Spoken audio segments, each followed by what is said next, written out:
Muy buenas, hoy tenemos el placer de entrevistar a Dalia Borges, costarricense, directora en Gobierno y Políticas Públicas, con una amplia trayectoria en entidades de economía social y cooperación internacional. Por suerte para nosotros, desde 2007 forma parte del equipo de la escuela, colaborando con diferentes proyectos tanto en América Latina como en el Caribe, siempre con un enfoque social, territorial y sobre todo impulsando el papel de la mujer en la economía social.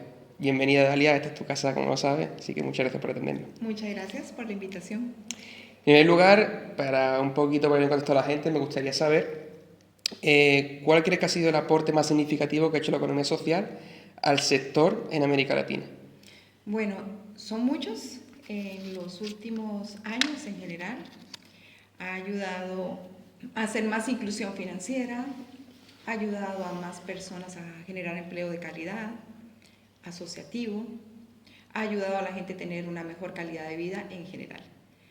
Ahora, la Escuela de Economía Social está en Centroamérica, en principio desde el año 2004 y luego el resto de América Latina a partir del 2007. El aporte de la escuela, más que nada en el ámbito de la economía social, tiene muchas aristas. La primera es que desde la cooperación internacional de la mano de la escuela y de la Agencia Andaluza de Cooperación Internacional del Desarrollo, se hicieron muchos proyectos, entre ellos proyectos para generar integración entre las organizaciones de ahorro y crédito de Centroamérica y del Caribe. Eso fue un intento, porque habíamos identificado que la falta de integración era un factor que perjudicaba a las poblaciones en general. Se hizo ese intento. También se desarrollaron proyectos para el fortalecimiento de las competencias empresariales de las mujeres en Centroamérica y el Caribe, y ese proyecto pues hoy en día estamos muy orgullosos y orgullosas porque ayudó a que mujeres sí tomaran el liderazgo. Hoy en día hay algunas de las mujeres de ese proyecto que están ocupando puestos de dirección, ¿verdad? Importantes puestos de dirección, y eso es muy, muy bonito.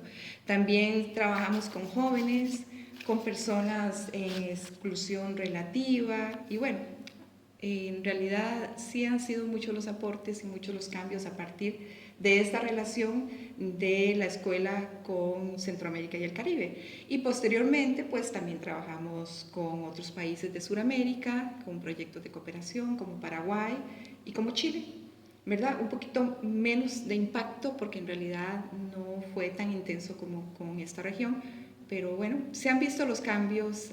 Actualmente nosotros, cuando hacemos la evaluación, vemos cómo hemos generado cosas, por ejemplo, centros de formación, a partir también de la interacción directa de la escuela.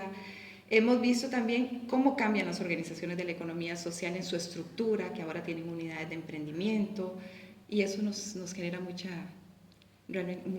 placer, mucha felicidad, la verdad, mucha satisfacción. Te iba a preguntar por el papel de la mujer, pero tú ya la has sacado la primera respuesta, entonces me voy a intentar preguntártelo ya. ¿Sientes que la mujer, el papel de la mujer, la iniciativa de economía social de América Latina ha cambiado o realmente sigue existiendo una estructura patriarcal como antiguamente? Lamentablemente las brechas persisten.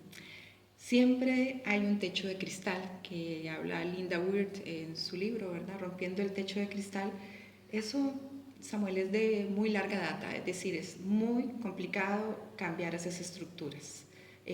Finalmente se intenta a través de diversos programas, pero eso persiste.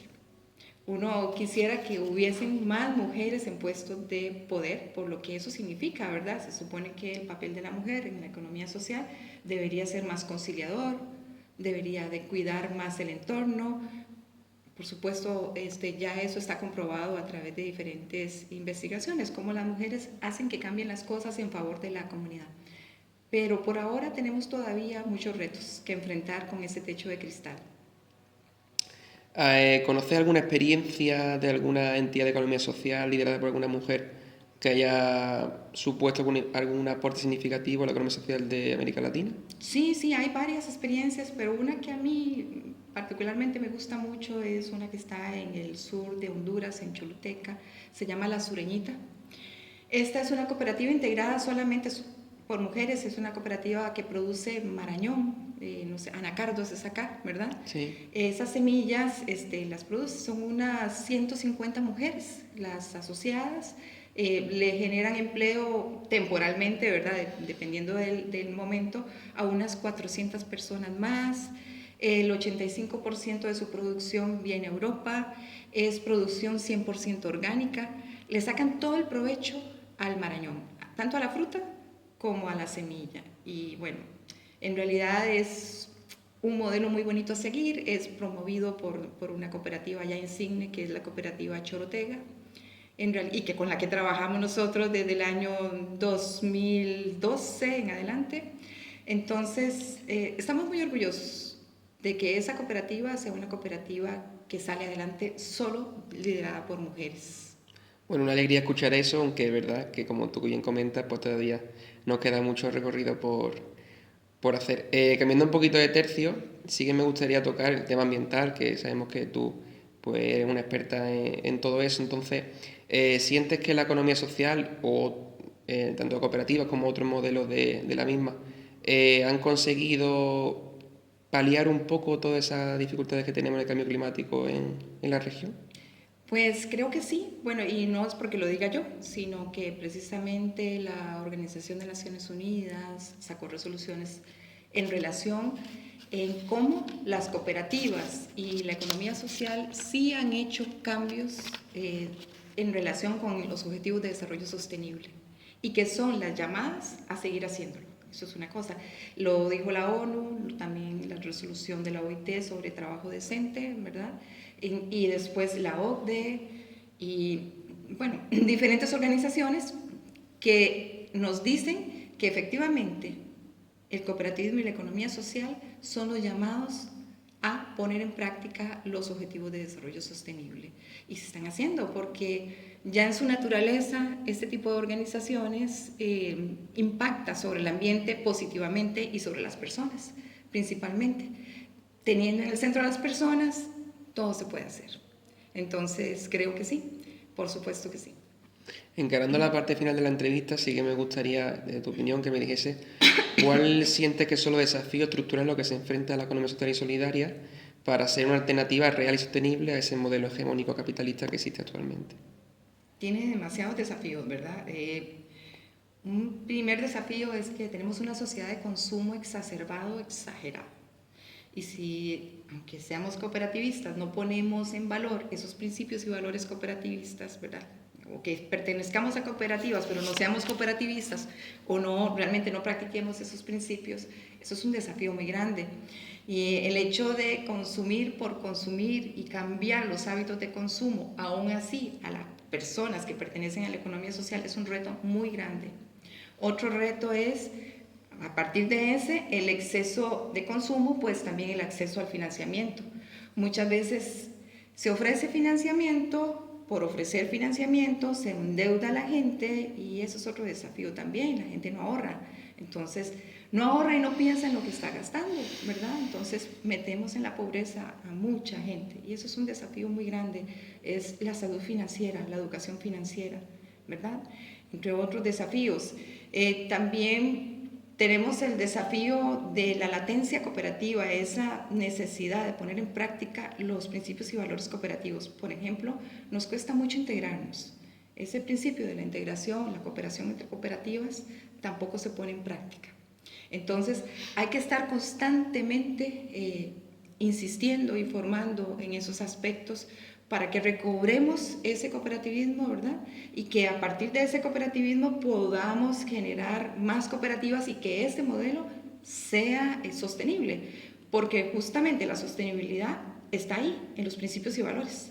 Y a veces se cree que es generando dinero, no, es en esa cohesión lo que realmente nos interesa trabajar y ese es un reto muy grande. De allí en adelante todo lo demás lo podemos hacer, ¿verdad? Porque podemos incidir en la pobreza, en el empleo, en la vivienda, pero necesitamos integrarnos.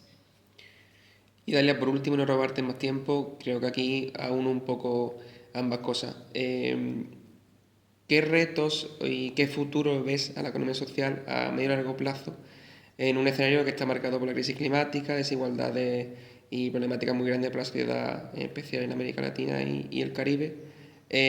¿Cómo es el futuro a medio y largo plazo de la economía social en toda la región? Bueno, el futuro en general, no solamente para la economía social, pues tenemos retos muy grandes, por ejemplo, este cambio climático que tenemos que enfrentar entre todos, tenemos que unirnos, cooperar para poder resolver ese gran reto.